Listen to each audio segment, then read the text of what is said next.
Welcome back to Straight Out the Jungle, a Field of 68 affiliate podcast where we talk about all things Auburn Tigers basketball. There was a big one that went down in Birmingham this Sunday. The number one Houston Cougars took down the Auburn Tigers 73-72 in an early contender for Game of the Year, Rett. Yeah, absolutely. I was hoping you would say something like that because to me this was it's the game of the year so far, and I think it will, especially if these two teams go on the trajectory we expect them to, will be the game of the year at the end of the season.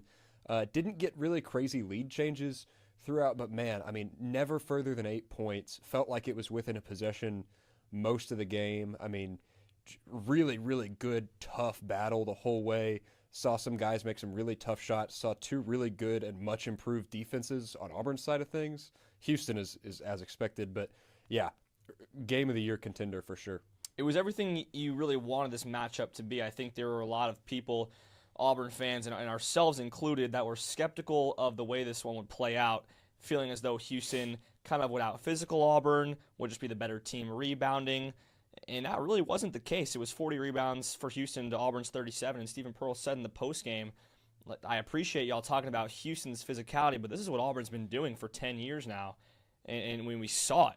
I mean, they were equally as physical with Houston. And I think that's another one of the reasons why it was so close. There's plenty of reasons why this was a close game, but that was one of them. I was impressed. Yeah, I'm with SP on that. This team, and when I say this team, not just this year, but Auburn in the Bruce Pearl and now into the Stephen Pearl era, has been one of the most physical teams in the country. I'm going to push back on the rebounding a little bit. I think that has been a weakness of Auburn's a lot when they play. I mean, Florida feels like forever, and then Houston these last two seasons, it's been a struggle. They were much better. I thought it was great. I thought the biggest highlight of the game for Auburn, other than the lack of turnovers in the second half, was how well they went up and competed on the boards with Houston. It was a surprise to me because I don't think they've done that well against big teams. But I'm with him on everything else. Auburn has been one of the most physical teams in the country as long as Bruce Pearl, and again now Stephen Pearl, has been here. And I thought Stephen's what's the word I want? The way that he addresses the media, very, very different than Bruce. And it's interesting because the coaching styles seem to be very similar. The player reactions seem to be very similar. Man, SP is not satisfied in the presser. But one thing that I thought he was more satisfied with, and he said, moral victories are for losers. And he is exactly right. You only have a moral victory if you're on the losing end of something. One thing I think he was really impressed with, or that I would imagine he was more impressed with, was Tahaad Pettiford on the defensive end. Tahaad hit his shots, finally seemed to have found it. But man, defensively, 2 steals, 2 blocks. He was far from perfect. And Houston's guards had really good games, especially Emmanuel Sharp and Kingston Flemings. But Tahaad gave that effort on defense that Stephen Pearl asked for following the Wofford game. Yeah, 100%. When you're in your stance for 40 minutes or however many of the minutes the player is playing in the game, it changes things. We saw Tahaad hit his first shot from 3, and he was fired up after the shot. You tell that first one went in, and he had a little bit of confidence, had a little bit of swagger to him. We kind of talked about on the last podcast how Tahaad has really showed up in these big games.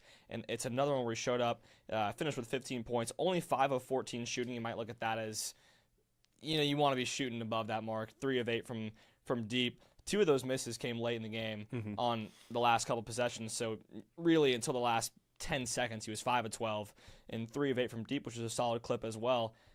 And we were concerned about it. We said, I believe, on the way up to the game, if Tahaad has another game where he struggles to shoot the ball, it might be time to be concerned. I think we can put those concerns behind us. Now the next step, can Tahaad play like this in games where maybe the stakes aren't as high? We see him rise to the occasion obviously for number 1 Houston and for other ranked games.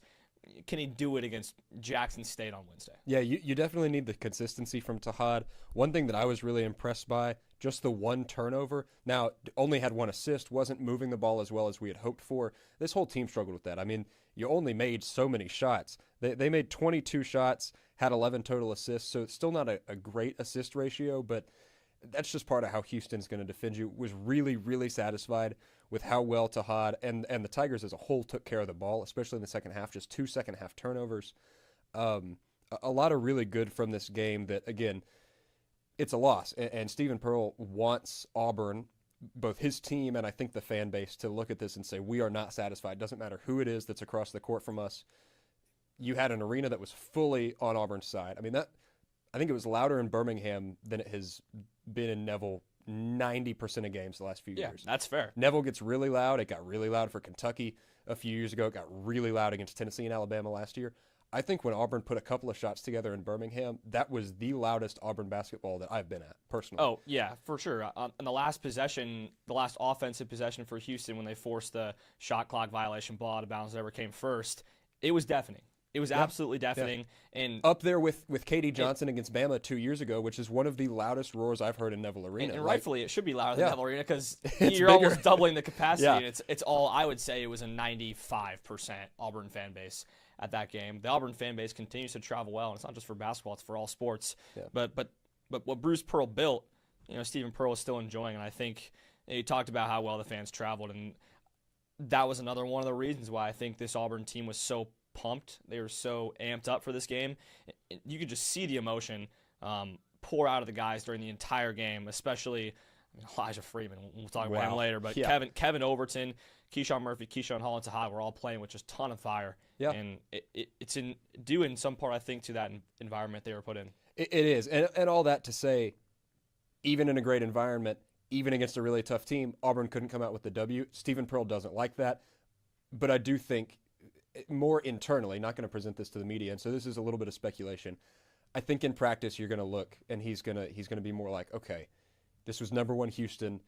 You had two freshmen, Chris Sinak and Kingston Flemings, that had incredible games. I mean, the bar for Houston this season is really high if those two play as well as they played against Auburn. Flemings quieted down in the second half a little bit. I think that was defensive adjustments and also the fact that Emmanuel Sharp kind of found his shot.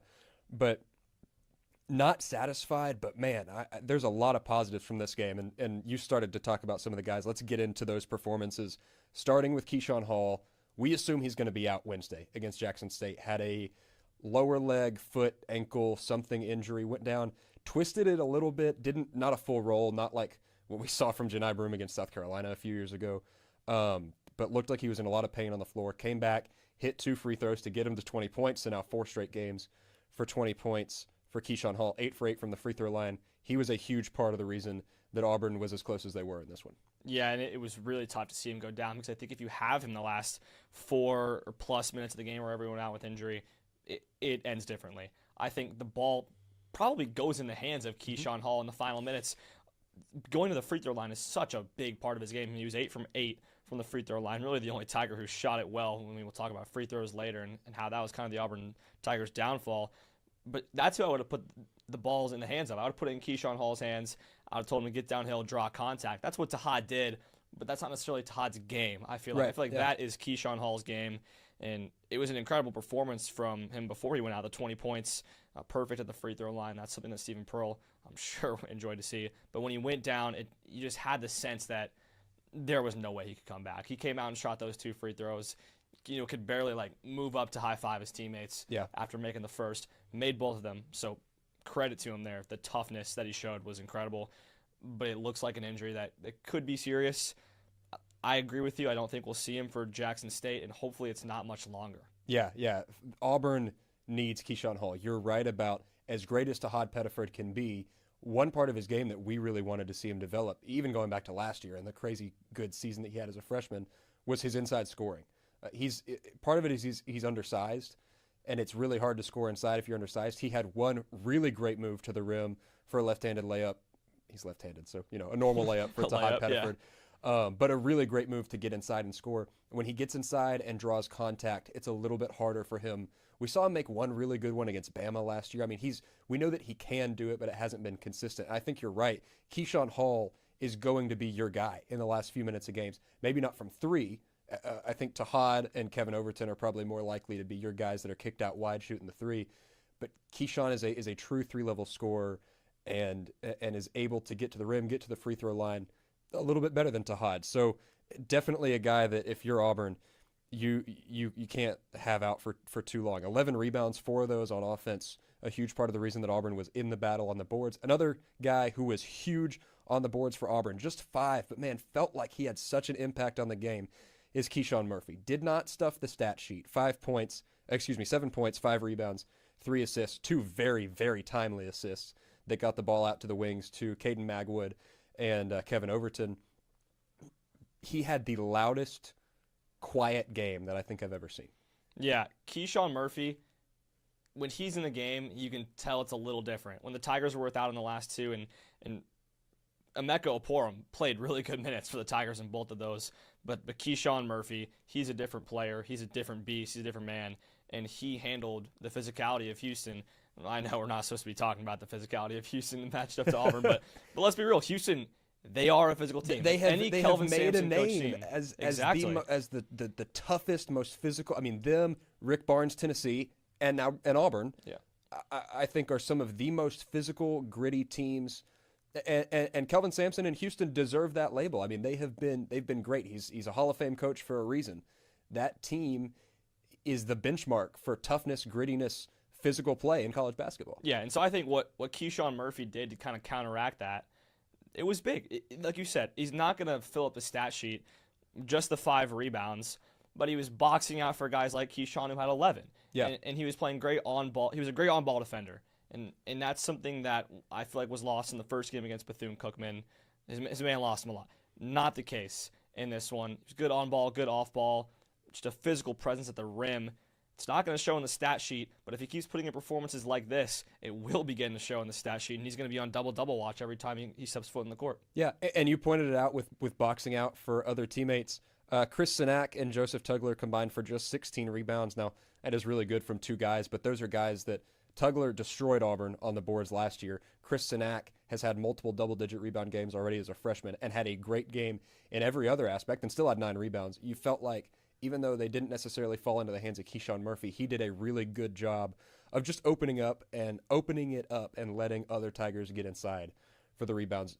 Really, really impactful game. We were talking about it all day. I know you were down on the baseline shooting, but me and the guys around me that couldn't really see, but could really see the stat sheet, we're just talking about, man, feels like he is having a much better game than what we're seeing on the stat sheet. Yeah, it genuinely impacted the games in so many ways that we're not going to see, and that's okay. I think as a player, it's like, no stats, but deep down that you impacted the game other ways. Yeah. And if Auburn wins this game, I think Keyshawn Murphy is very happy with how he played. Yes, I agree. I think he should be happy with how he played either way. He should be, but nobody is with a loss, Yeah. so that's why I put that in there. But you're right. It's tough because there are no moral victories, but for me, I felt great about Auburn coming away from that game because I was honestly in the camp where I was like, Houston will probably win by 10, and it was much closer than I thought. There were times like when Houston went up 8, I was like, and here we go. This is the run. And here we go. Yeah. And Auburn every just single stuck time with Auburn it, answered. man. There was probably 4 or 5 times in the final 10 when Houston was up by multiple possessions, and the Tigers just kept clawing back. So credit to them. They can't get the win, but in my opinion, I think you have to take something morally from that. Yeah, you do. Stephen Pearl said after the Wofford game, he said, man, we're going to face an opponent Sunday that is going to punch us in the mouth. How are we going to respond? They didn't really get punched in the mouth much in the first half. I thought they kind of stuck with Houston. Out of the halftime break, Houston took a big swing and got up 8, and Auburn stuck with it, made a couple of big shots, and came back. One of those was Kevin Overton, who we'll talk about in a second.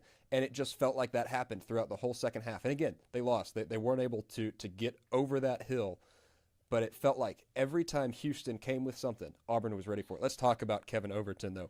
13 points, 5 rebounds, missed a couple of key free throws, and that was the story for Auburn. He and Sebastian Williams-Adams left a few at the line. Sway was 3 for 8. Overton was 7 for 11. As a team, Auburn left 12 points at the free throw line in a game that you lose by 1 to the number 1 team in the country.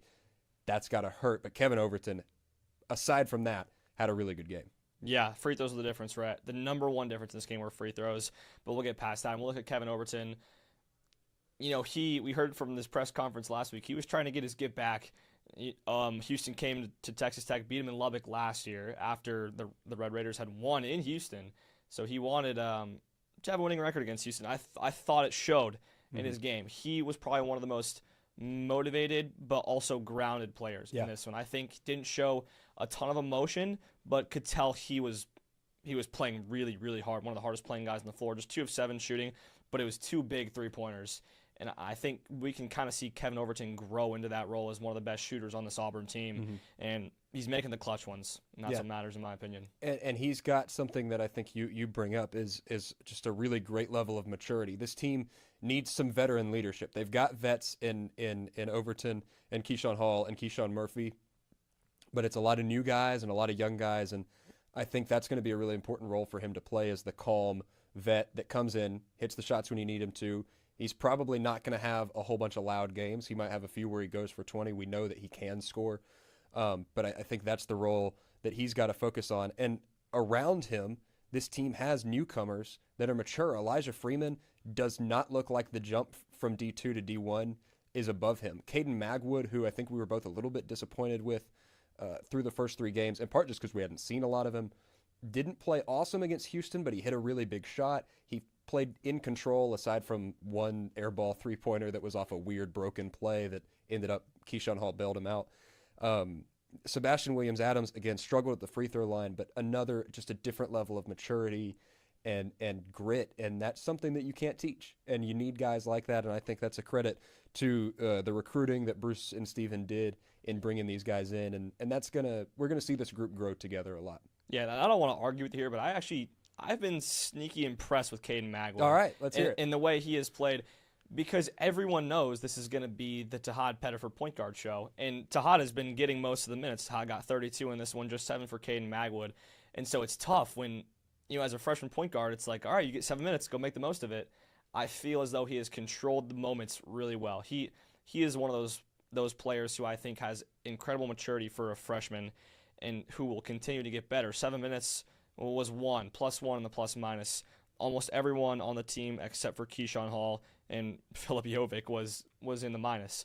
So I think he impacts the game in ways unseen because Tahaad, he can't play all 40 minutes. Right. He can't do it. And I think he's a good scoring option. We just haven't seen him score yet to the caliber that I think he has in his bag. We will see it, though. In my opinion, it's coming. So Caden Magwood, I think is a player, I think he will get more minutes as the season goes on. We talked about this a little bit. You play small, but I would love to see Caden Magwood and Tahaad on the floor together at some point. Get those 2 minutes together. I think it could work really well, but I don't know. That's really something that SP is thinking about. I think that could be a really dangerous offensive backcourt, and I'd be interested in that, which kind of takes us to something that we saw for the first time in a while. Feels like Auburn is not a very deep team. I think you've got some guys that have come in that just haven't settled yet. Abdul Bashir has not made the adjustment very well. Filip Jovic, you can just tell right now that the game is different for him. He had 2 early fouls that I thought were really soft calls that I think affected the way that he played this game, but still was not good. I mean, didn't record really any stats. 2 rebounds and an assist, a couple of turnovers, didn't take a shot. He's got to come into that role. Caden Magwood, you've been impressed, but just only a handful of minutes each game, so want to see him grow. We didn't see any Emeka Oporum. I think you and I were both really impressed with what we saw out of him in the 2 games that he did play, but this team has some guys, aside from that kind of top 6, that are going to have to grow up really fast if they want to be as good as Steven Pearl thinks they can be. And he made no bones about it. He thinks that this team should have beaten Houston. And he said he was telling them that all week, that it doesn't matter that they're number 1. He believes that this team can play with anybody and can beat anybody. And so for them to do that, I think some of those bench guys are really going to have to mature a little bit and step up to the moment. And I think there's still plenty of time to see that from this team. Oh, 100%. Plenty of time. Guys like Jovic, we said this a couple podcasts ago, he's new to the country. He's new to college basketball. He's been playing in the EuroLeague, but it's just not the same over there. And I think the game is probably a little bit quicker over here, and it's just kind of catching up to him. You see he's just not great on the ball. He's a little late defensively. I think that's when he picks up a lot of his fouls. He's just late to his man. Jovic has a chance to be a big player for Auburn. Right now is not his time, in my opinion. But clearly the staff believes in him. I mean, he was the starter for the first 3 games he has to play. of the year. He has to play exactly. Because, like you said, there's not that depth that Auburn is so used to having, where if he's not playing, Auburn's really only playing 7 guys, maybe 8 in a rotation. And, a couple guys get in foul trouble toward the end of the game, like we saw with Houston. That's not going to work. Yeah. So guys on the bench need to step up a little bit. Elijah Freeman, we still haven't really talked about him other than the fact that he has done well making the jump from D2 to D1. Gehrig, he had the Sports Center top 10 number 1 play with a thunderous dunk, showing off the athleticism. Only had 7 points, a pretty quiet game, but felt like he was there when it was needed. What do you like from Elijah Freeman? Well, I just want to say that was the best dunk I've ever seen in my life. I mean, he caught 2 bodies, Rett. He caught 2 bodies. He got downhill, and the way he just cocked it back and just threw it home. Our friend Luca took a great picture. I mean, he is just screaming as he gets to the rack. And the 2, I believe it was Sinak and Tugler that he hit the dunk over. It was. I don't know which 2 it was. It was 2 of Houston's big rim protectors.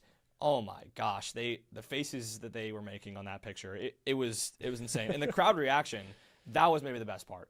I mean, it was loud in there. The bench reaction, we saw Emeka Oporum hit one of these. Disbelief. Keyshawn Hall, his mouth was wide open. It was probably the best dunk I've seen, definitely in person, maybe ever. I mean, it was. We were having the conversation this morning. Was it better than the Colin Chandler dunk? Just 2 weeks ago. It was better than the Colin Chandler. I'm thinking maybe like John Morant, second round March Madness against, was that Marquette? Was that second or first round? That was one of the best dunks I've ever seen. But I mean, there's so many good dunks. That one was it's in the conversation. Though. It was a great dunk, and what you said about the crowd reaction was right, man. That place got up. Birmingham, man, you said it about Auburn fans traveling. This game being affordable because Neville Arena has gotten, because it's small and because Auburn is really good and has been really good, it's gotten really expensive to get in. Birmingham was an awesome chance for larger families and kids to get to see Auburn. And that's something that, to me, is really cool about this team traveling. And they played in Birmingham last year. They played in Huntsville before that. They are giving fans an opportunity. They play in Atlanta, and they've played in Atlanta every year for the past couple of years at least. I mean, it's really cool to see them play, home games, sort of de facto home games, I guess, outside of Neville, because the Auburn fan base travels, and it gets loud. Yeah, we talked about how it's sort of a different crowd that you're going to get at Neville Arena compared to a Birmingham game. It's a different demographic, I feel like. But boy, they made the same noise. They made their presence felt the same way. There wasn't a student section or the jungle really, but it was, I would say, what's the capacity there? Like 17,000? 16 or 17,000. Yeah, I don't I remember would say the exact it was 15,000 Auburn fans. For sure. And they sounded like 15,000 Auburn fans. It was loud. It was a great environment. I know you talked about it. So I won't go into a ton of length, but boy, they made a difference. Well, let's look ahead a little bit. Got the loss to Houston. Wish it was a win if you're an Auburn fan, but I think a lot to be satisfied about. They play Jackson State on Wednesday at 8 p.m. before they go to Las Vegas for the Players Era. They play Oregon and right now number 7 Michigan, and then there will be a third game there, and we don't know who that's against yet. But what do you want to see from Auburn against Jackson State? Because probably going to get tested at Players Era. First trip away from home. What do we want to see against Jackson State to warm up for that Las Vegas trip? Well, just to kind of wrap the book on the Houston game here, a lot of times in sports we talk about, okay, games going in where you feel like you would be not happy with the loss, but it's okay, like we feel good about it. And then you go in and have the chance to win, and it's like, okay, well, we still like feel good about it, but having the chance to win, that hurts. That stings the most. You have 20 seconds shot clock off. You have ball in the double bonus down by 1. You want to win there, and it's really tough. And so I think it'd be easy for this team to be kind of deflated. I think after that, especially with the quick turnaround, Sunday to Wednesday is not that big of a turnaround after playing a physical basketball game against the number 1 team in the country. So I just want to see some energy. I want to see some pop from the team. I want to see a balanced scoring effort without probably without Keyshawn Hall in the game. It's going to have to come from a ton of different Auburn Tigers. I'm looking for guys like Sway to get back because he was scoring double figures in the first couple games. I'd like to see him make free throws for sure. All the Tigers to make free throws, but a balanced scoring effort and some energy. And it probably won't be the greatest crowd in Neville. It's Wednesday at 8 p.m.